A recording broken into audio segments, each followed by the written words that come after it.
Om Swastiastu. Perkenalkan, nama saya Nika Dek Sri Rahayu, nomor absen 26, kelas 12 MIPA 3. Jadi di sini saya akan menjelaskan tentang perjuangan Indonesia menghadapi ancaman disintegritas bangsa pada tahun 1948 sampai dengan 1965, yaitu ketegangan dan gejolak dalam negeri dibagi menjadi 3. Yang pertama, ideologi. Ideologi dibagi menjadi 3. Yang pertama, PKI Madiun. Peristiwa pemberontakan oleh PKI yang berlangsung di Madiun terjadi pada tahun 1948. Pemberontakan ini dipimpin 2 tokoh, yakni Amir Syarifuddin dan Musso. Amir Syarifuddin merupakan mantan Perdana Menteri yang kecewa karena kabinetnya jatuh. Sementara Musso merupakan tokoh PKI yang sebelumnya pernah melakukan pemberontakan pada tahun 1926, namun gagal. Amir Syarifuddin membentuk Front Demokrasi Rakyat yang gencar melakukan propaganda anti pemerintahan, mengadakan aksi mogok kerja bagi kaum buruh dan melakukan sejumlah pembunuhan. Pada mulanya aksi PKI ini berlangsung di Solo, namun meluas hingga ke wilayah Madiun dan sekitarnya. Di Madiun mereka mendirikan Soviet Republik Indonesia untuk melemahkan pemerintahan resmi Republik Indonesia. Melihat pemberontakan tersebut, rakyat dan pemerintah bersatu dalam mengambil tindakan tegas. TNI selanjutnya berhasil merebut Madiun kembali. Musso tertembak mati dan Amir tertangkap lalu dihukum mati. Yang kedua yaitu DITII.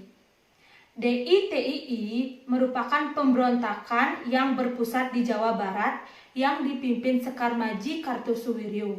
Pemberontakan ini muncul karena sebagai protes DITII terhadap perjanjian Renville yang disusul dengan pemberontakan di beberapa daerah, yaitu DITII Jawa Tengah. Pada tanggal 23 Agustus 1948, di daerah Tegal, Amir Fatah memproklamasikan berdirinya NIL dan menyatakan bergabung dengan Kartosuwiryo. Melalui Operasi Guntur 1954, pemerintah berhasil menumpas gerakan Amir Fatah. Selanjutnya DITII Sulawesi Selatan. Dipimpin oleh Kahar Muzakar pada Agustus 1953, mereka melancarkan pemberontakan karena tidak terpenuhinya tuntunannya, yaitu agar seluruh anggota Komando Gerilya Sulawesi Selatan dijadikan tentara ABRIS. Akibatnya Kahar Muzakar membentuk Negara Islam Indonesia Sulawesi Selatan dan menjadi bagian dari DITII. Selanjutnya DITII Aceh, dipimpin oleh Daud Beriuh. Pemberontakan ini muncul karena masalah otonomi daerah. Semula Aceh merupakan daerah istimewa dengan Gubernur Daud Beriuh. Namun pemerintahan RI menurunkan status daerah istimewa Aceh menjadi keresidenan dalam lingkup Provinsi Sumatera Utara. Daud Beriuh kecewa terhadap keputusan pemerintah sehingga ia menyatakan mendukung berdirinya Kartosuwiryo dan Aceh menjadi bagiannya. Selanjutnya DITII Kalimantan, dipimpin oleh Ibnu Hazar pada tahun 1950 atas pengaruh kuat Kartosuwiryo. Tujuannya adalah ingin menyalurkan aspirasi rakyat yang dianggap menjadi nomor 2 oleh pemerintah Orde Lama. Tahun 1956, pemberontakan ini berhasil dipadamkan oleh TNI Angkatan Darat. Yang ketiga yaitu G30 SPKI. Gerakan 30 September 1965 atau G30 SPKI. Peristiwa ini terjadi pada malam hari, tepat waktunya saat pergantian dari tanggal 30 September hari Kamis menjadi 1 Oktober, yaitu hari Jumat.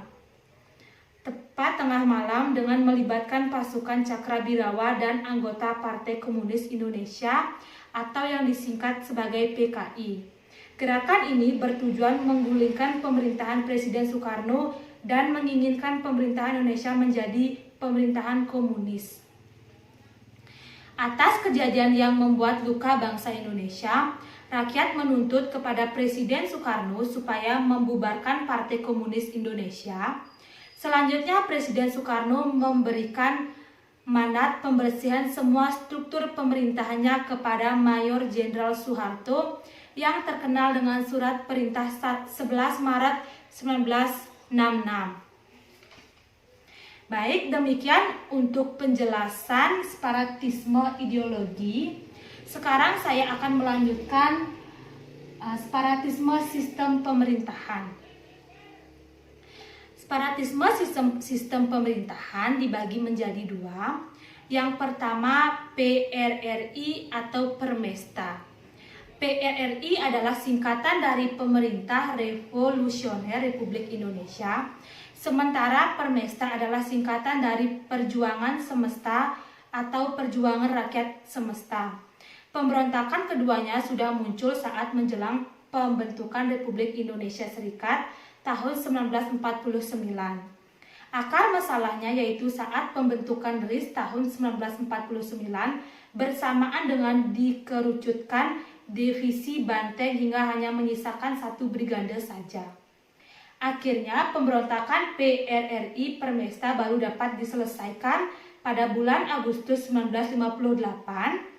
Dan pada tahun 1961, pemerintah membuka kesempatan bagi sisa-sisa anggota Permesta untuk kembali ke Republik Indonesia.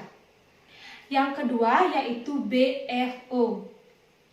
Latar belakang personalan negara federal dan konferensi pembentukan Badan Permusyawaratan Federal pada tanggal 27 Mei 1948 dilatar belakangi oleh sikap Belanda yang tidak mau mengakui kedaulatan Republik Indonesia. Meskipun dalam hal itu Indonesia telah menyatakan merdeka melalui proklamasi kemerdekaan 1945, kedatangan Belanda pasca proklamasi membuat haluan politik Indonesia berubah. Jika awalnya Indonesia menyatakan sebagai kesatuan, maka dengan ancaman kedatangan Belanda, Soekarno mengubah bentuk negara kesatuan menjadi federal yang dipimpin oleh Syahrir. Alasannya yaitu Van Mock yang merupakan pemimpin tidak mau berunding dengan Soekarno. Perubahan bentuk negara ini hanya bersifat politis. Demikian penjelasan mengenai sistem pemerintahan. Sekarang saya akan melanjutkan yaitu separatisme kepentingan. Separatisme kepentingan dibagi menjadi tiga. Yang pertama, APRA. Angkatan Perang Ratu Adil adalah milisi dan tentara swasta pro-Belanda yang didirikan pada masa Revolusi Nasional Indonesia.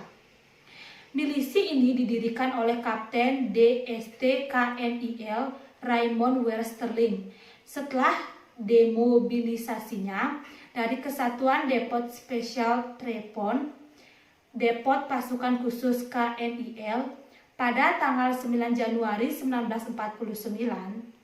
Namun milisis ini berasal dari bagian kitab Ramalan Jawa Kuno, Ramalan Jayabawa, yang meramalkan kedatangan seorang Ratu Adil yang merupakan keturunan Turki. Karena mempunyai darah campuran Turki, Westerling memandang dirinya sebagai Ratu Adil yang diramalkan akan membebaskan rakyat Indonesia dari tirani. Yang kedua, Andi Aziz. Pemberontakan ini terjadi di Makassar pada tahun 1950. Pemberontakan ini dilancarkan oleh para mantan serdadu dan perwira KNIL yang menolak penggabungan dengan TNI dan APRIS, berusaha untuk mempertahankan keberadaan negara Indonesia Timur. Yang ketiga ada RMS. Pemberontakan RMS terjadi pada 25 April 1959, dipimpin oleh Chris Soutmokil, mantan Jaksa Agung Negara Indonesia Timur. Pemberontakan ini terjadi akibat kekecewaan prajurit KNIL yang menolak bergabung dengan TNI dan menuntut dipertahankannya bentuk negara serikat di Indonesia. Pemberontakan ini berhasil diakhiri setelah pasukan TNI melakukan serangan ke Ambon dan menahan South Mokil pada tahun 1963.